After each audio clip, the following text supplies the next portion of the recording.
Ya. Ya, buenas tardes, profesora. A mis compañeros a mí nos va a tocar exponer sobre los cambios y permanencias políticas, sociales y económicas ocurridas en 1930 a 1990 en el Perú. El Perú experimentó una serie de cambios y conservaciones políticas, económicas y sociales.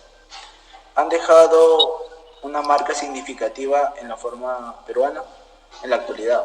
Estos cambios y permanencias que se dieron en el Perú, ya que han influido de sentido histórico y han causado cambios y permanencias en el Perú.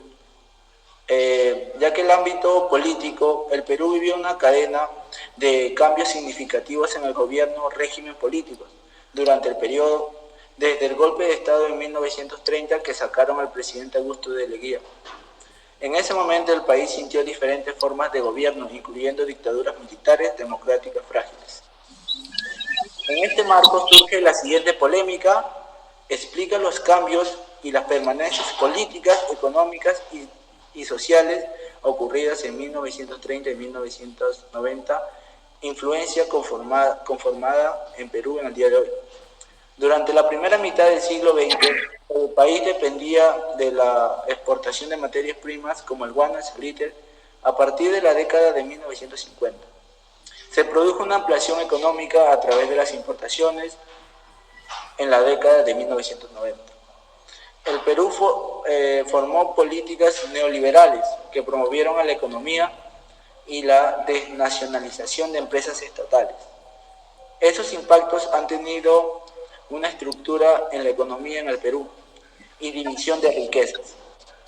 En el ámbito social se experimentan cambios en términos de desigualdad, movimientos sociales y derechos humanos en el país que se enfrentó a desafíos en la lucha contra la pobreza, discriminación y la exclusión social. Sin embargo, también se realizó avances con con el movimiento de las mujeres, han contribuido sus derechos y la formación en una sociedad mejor. Gracias, le doy paso a mi compañero Pacheco. Como comentó mi compañero, una de las permanencias fue la reforma agraria, ya que se implementó en el gobierno de Belaúnde Terry y fue promulgado en el gobierno de Velasco Alvarado, ya que en este último gobierno no fue tan bien del todo a lo que es el sentido de la economía. Por un lado, condujo una caída de la productividad agrícola, ya que los nuevos dueños o propietarios no siempre tenían una experiencia o recursos necesarios para administrar eficazmente la tierra. Me refiero a que en ese mandato no hubo, hubo una redistribución que las tierras cambiaban de posesión, o sea, cualquiera pudiera ser el dueño. Entonces, cualquier dueño no sabía cómo administrar las tierras, ya que no hubo tanta productividad. Y por otro lado, la nacionalización y el control de precios también fue algo negativo para el país, porque al modernizar las nuevas tecnologías, los trabajadores de campo no llegaron a dominar tantas estas nuevas máquinas, por lo tanto que no hubo no desarrollaron una buena productividad, ¿no? Y así fue decayendo económicamente el país por la reforma agraria. Ahora le doy paso a mi compañero Andy. Bueno, en segundo lugar, los cambios sociales fueron importantes y diversos. Uno de ellos fue el orden militar y los cambios por parte del Estado oligárquico.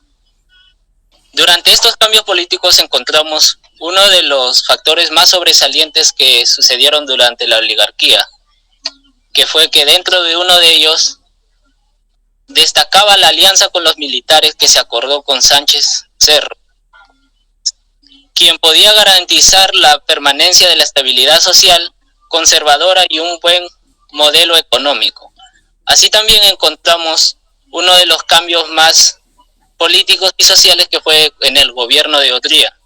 Dentro de estas, fue el encargado de provocar cambios ideológicos en el ejército del CAEM, asumiendo posiciones antiimperialistas, progresistas y reformistas, dando como resultado fin a las alianzas que tenían con los oligarcas. Así también fue el gran aliado de las causas populares como el orden social, demandas obreras, empleados y migrantes.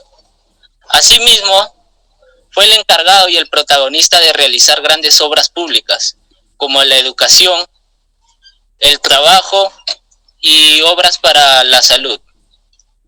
También fue el que autorizó el voto femenino en general para garantizar más adeptos.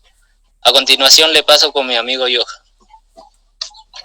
En conclusión, la reforma agraria en 1969 del Perú tuvo un impacto positivo y negativo en el aspecto político, económico y social.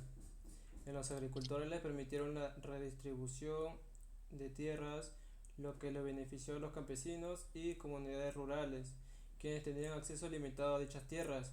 Sin embargo, eso generó conflictos, lo que generó disputas, llevando a la modernización del sector agrícola, con la introducción de nuevas tecnologías, mejorando la productividad, las áreas y sociedad y la economía.